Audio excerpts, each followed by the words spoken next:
تو میرے بھائیو بہنوں ایک دن کریں انشاءاللہ، پہلے ہی دن اس کر رہا ہے آپ کوئی تنگ کر رہا ہے،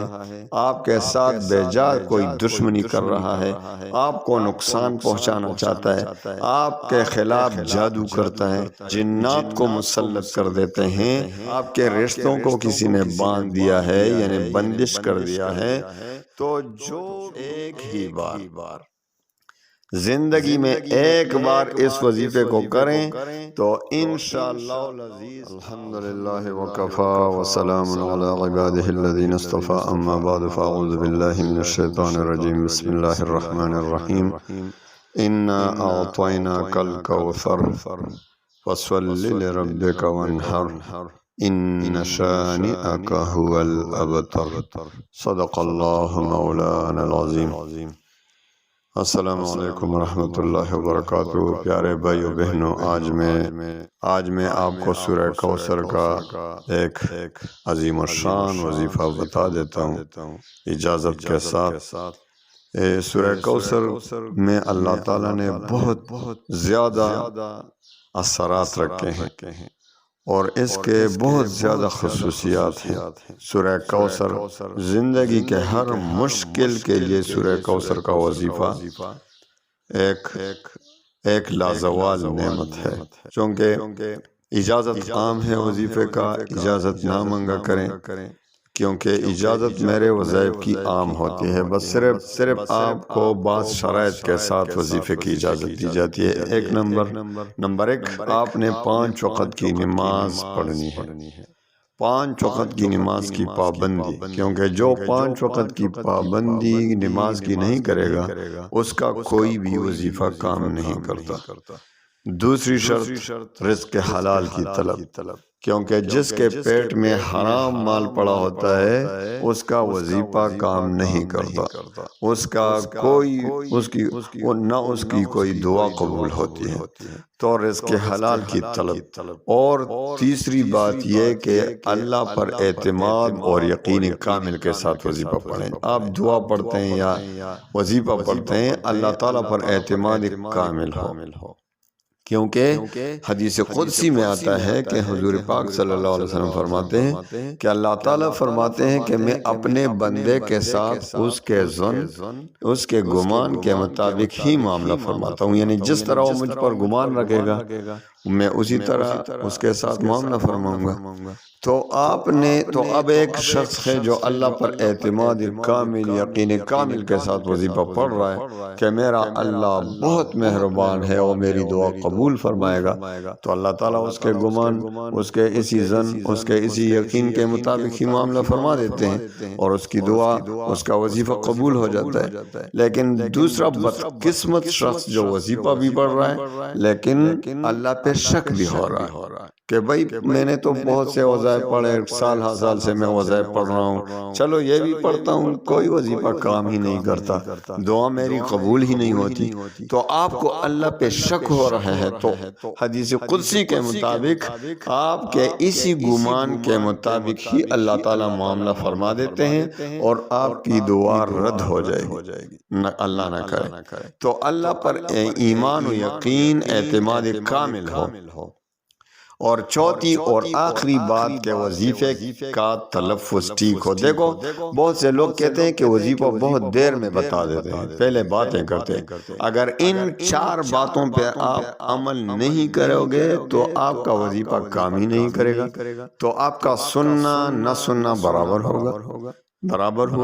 تو آپ نے ان باتوں پر اگر آپ چاہتے ہیں کہ آپ کا وظیفہ کام کرے، آپ کا وظیفہ تیر بہدف اس میں اثرات ہوں، آپ کی دعا قبول ہو، تو ان 4 باتوں پر عمل کرنا ضروری ہے۔ چوتھی بات جو آخری ہے وہ یہ کہ تلفظ ٹھیک ہو وظیفے کا۔ اب جو سورہ کوثر کا وظیفہ بتا رہا ہوں تو اس کا تلفظ ٹھیک ہو، اگر تلفظ ہی ٹھیک نہیں تو آپ کا وظیفہ کیسے کام کرے گا؟ تو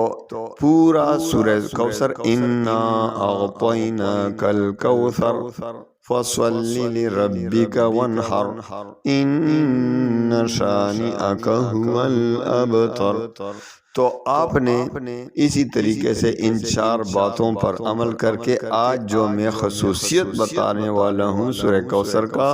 وہ زندگی ہے، دنیا ہے، آپ کو کوئی پریشان کر رہا ہے، آپ کوئی تنگ کر رہا ہے،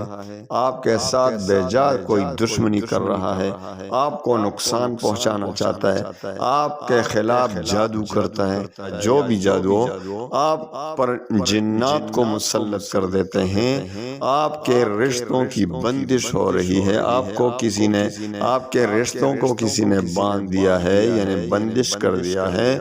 تو جو بھی آپ کو نقصان پہنچانے والے ہیں ان کے خلاف اگر اس وظیفے کو پڑھیں گے تو ایک ہی بار زندگی میں ایک بار اس وظیفے کو کریں تو انشاءاللہ العزیز آپ پھر ان لوگوں کا تماشا اپنی آنکھوں سے دیکھیں کہ ان کے ساتھ کیا کرتے ہیں، وہ ان کے منہ پر، ان کی زبانوں پر مہر لگ جائے گی، آپ کے خلاف کوئی قدم نہیں اٹھا سکے گا، آپ کے خلاف ان کے منہ بند ہو جائیں گے انشاءاللہ۔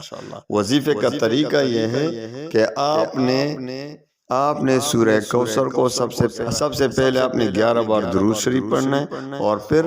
اعوذ باللہ بسم اللہ کے ساتھ، یعنی پہلی بار جب شروع کریں تو اعوذ باللہ بسم اللہ، پھر بعد میں نہ پڑھیں۔ اعوذ باللہ من الشیطان الرجیم، بسم اللہ الرحمن الرحیم، انا اعطیناک الکوثر فصل لربک وانحر۔ اب یہ تو آپ نے پڑھ لیا، اب ان شانئک ھو الابتر، اس کو 100 مرتبہ پڑھیں۔ ان شانئک ھو الابتر، ان شانئک ھو الابتر، ان شانئک ھو الابتر۔ اور اپنے جو آپ کو تکلیف پہنچانے والے ہیں، آپ کے دشمن ہیں، جادوگر ہیں، جو بھی ہو، ان کا ذہن میں ان کا دھیان رکھیں،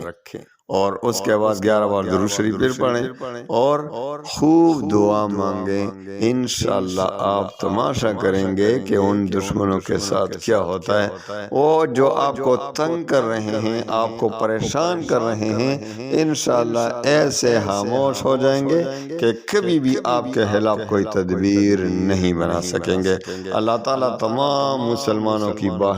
باہمی جو دشمنیاں ہیں اللہ تعالیٰ دوستیوں میں بدل دے، اللہ تعالیٰ تمام مسلمانوں کی جو باہمی نفرت ہے اللہ تعالیٰ محبت میں بدل دے۔ تو میرے بھائیو بہنوں، ایک دن کریں انشاءاللہ، پہلے ہی دن اس کے اثرات دیکھیں گے، لیکن خیر اگر